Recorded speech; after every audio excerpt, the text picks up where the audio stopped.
Here on Don Hammond's Arlington Weekly News, we usually concentrate on the Arlington area. We recognize that there are many other outlets for state, national, and international news. However, there are some issues that start at a local level, and I want to discuss one of them now. It's the COVID-19 virus. What is a virus? A virus is a kind of organism that some scientists describe as half alive. A virus is made up of some of the same components that constitute living things, and its continued existence depends on another organism or host. Where do viruses come from? Viruses can be found all over the earth. Humans, animals, and insects may carry them, but some scientists believe that they originated over 1 billion years ago, before any of these other life forms appeared. How long can a virus live in a host? The life of a virus depends on the type of virus and the resilience of the host. Some viral infections have been shown to be lifelong. Others are eliminated by the immune system of the host in a number of days. How long can a virus live without a host? Some viruses last as little as 1 day, while others last for a week or more. Recent studies indicate that the COVID-19 has an unusually long independent lifespan on inorganic surfaces. How are viruses acquired?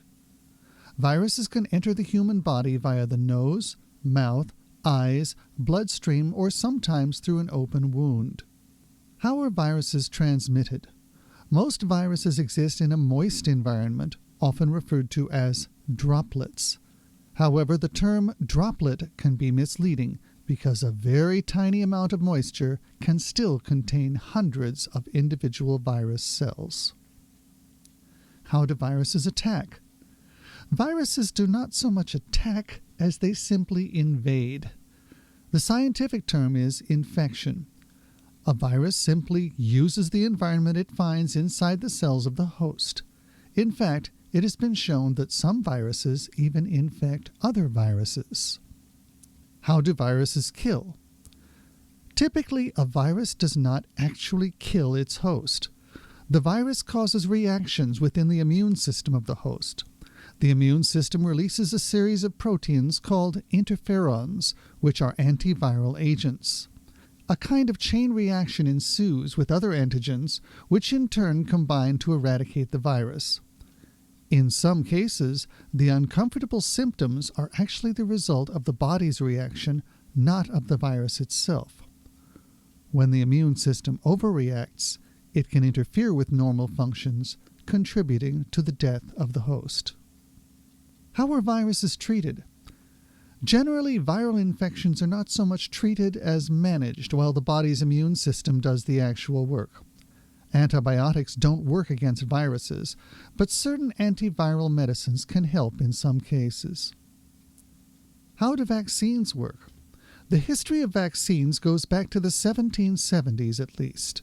That was when it was observed that milkmaids who had suffered from the non-fatal disease known as cowpox became resistant not only to repeated infections from cowpox, but also to the deadlier disease of smallpox. It was determined that the cowpox organism was similar enough to that of smallpox that once a person had survived the lesser disease, they were immune to both. Later, ways were found to weaken a disease-causing organism so that the immune system could form a defense that would be effective against a full-strength version. In simplified terms, getting the minor sickness would help prevent getting the major sickness. How are viruses prevented? Viruses are not prevented. They have existed for many millions of years, are extremely adaptable, and very nearly ubiquitous, at least on Earth. What makes coronavirus unusual?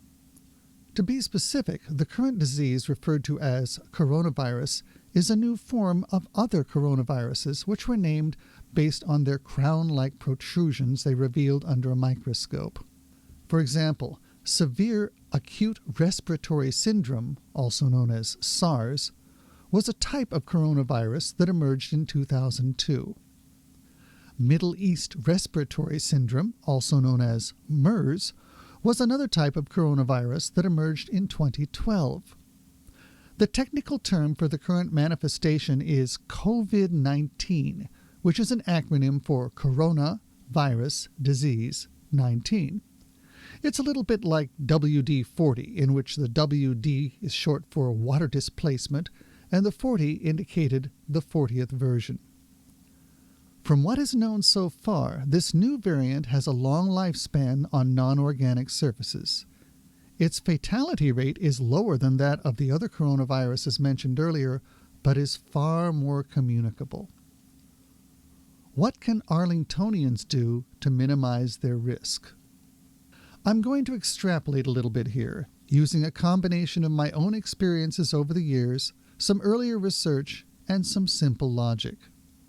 In the 1970s and 1980s, I worked in an accounting and payroll department in which several hundred temporary employees submitted paper timesheets from a wide variety of locations: offices, warehouses, even some outdoor assignments.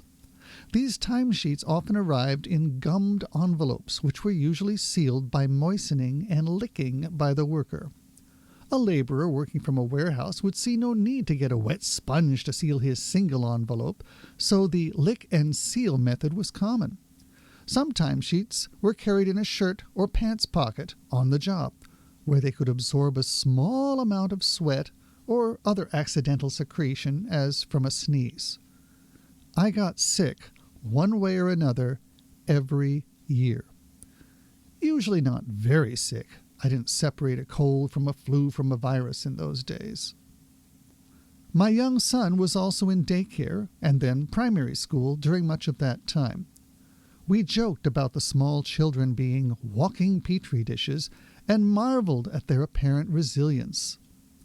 It has also been noted by some that there have been few, if any, reports of COVID-19 infections of young children.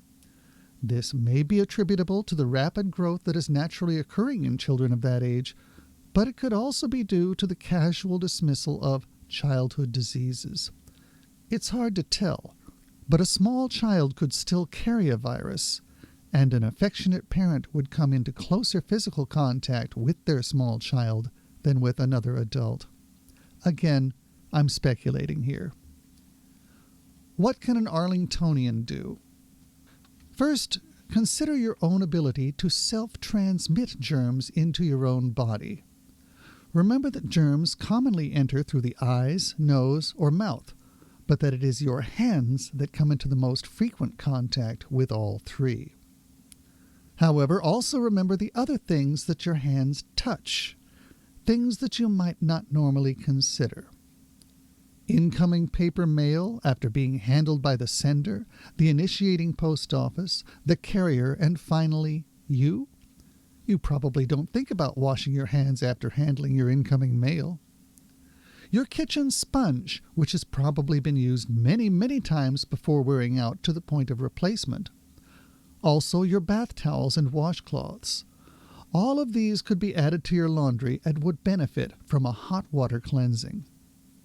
I'm also reminded of a test from years ago in which the greatest number of germs were found not in the bathroom, not even in the kitchen, but on the surface of the TV remote control. This was just one sample, but it seemed worth considering. Now in 2020, the TV remote control is not the most frequently handled object for many people. It has been replaced by the cell phone. A normally careful person might run out to the store to purchase a set of face masks to wear in public, and they might avoid a handshake in favor of an elbow bump, and they might avoid someone who sneezes on the subway.